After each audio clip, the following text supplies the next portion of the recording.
الحمدللہ رب المصطفیٰ والصلاة والسلام علی رسولہ المجتبیٰ وعلی آلہ واصحابہ الاتقیاء اما بعد فاعوذ باللہ من الشیطان الرجیم بسم اللہ الرحمن الرحیم۔ ناظرین، آج کا ہمارا درس شریعت احکام زکوٰۃ کے متعلق ایک نہایت ہی اہم مسئلے کو واضح کرنا ہے، اور یہ مسئلہ کئی مسائل کا حل ہے۔ مسئلہ یہ ہے کہ کس پراپرٹی کے اوپر زکوٰۃ ہے اور کس پراپرٹی کے اوپر زکوٰۃ لازم نہیں ہے۔ تو اس حوالے سے یاد رکھیں کہ شریعت مطہرہ کی نظر میں زکوٰۃ صرف 3 اشیاء کے اوپر لازم ہے، اس کے علاوہ کسی چیز پہ زکوٰۃ لازم نہیں ہے۔ نمبر 1 سونا چاندی، نمبر 2 سائمہ جانور، اور نمبر 3 اموال تجارت۔ ان 3 چیزوں کے علاوہ کسی چیز کے اندر بھی زکوٰۃ لازم نہیں ہے۔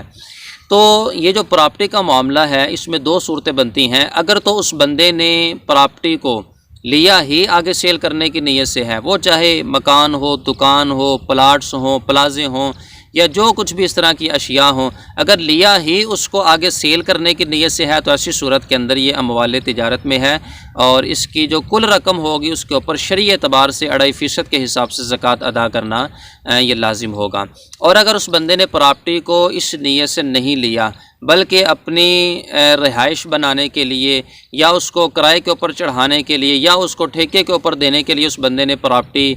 لے رکھی ہے، تو ایسی صورت کے اندر پراپرٹی پہ زکوٰۃ لازم نہیں ہوگی۔ ہاں، اس پراپرٹی سے جو اس بندے نے ٹھیکہ وصول کرنا ہے، جو اس بندے نے اس سے کرایہ وصول کرنا ہے، اس کرائے کو ہم دیکھیں گے کہ وہ اگر نصاب کی کم از کم مقدار کو پہنچ جاتا ہے، یعنی کم از کم 52.5 تولے چاندی کی جو قیمت ہے اس کی مقدار کو اس کا کرایہ، اس کا ٹھیکہ پہنچ جاتا ہے، تو ایسی صورت کے اندر شرائط زکوٰۃ کے ہوتے ہوئے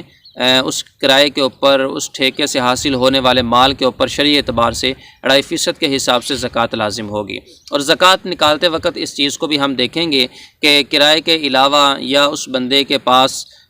ٹھیکے کے پیسوں کے علاوہ بھی اس کے پاس اضافی مال پڑا ہوا ہے، اس کے حاجات اصلیہ کے علاوہ، اور قرض کو نکال کر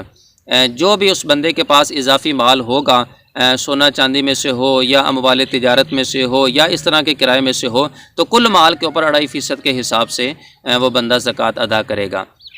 اللہ تعالی ہم سب کو شریعت مطہرہ کے مطابق عمل کی توفیق عطا فرمائے، آمین بجاہ النبی الامین صلی اللہ علیہ وسلم۔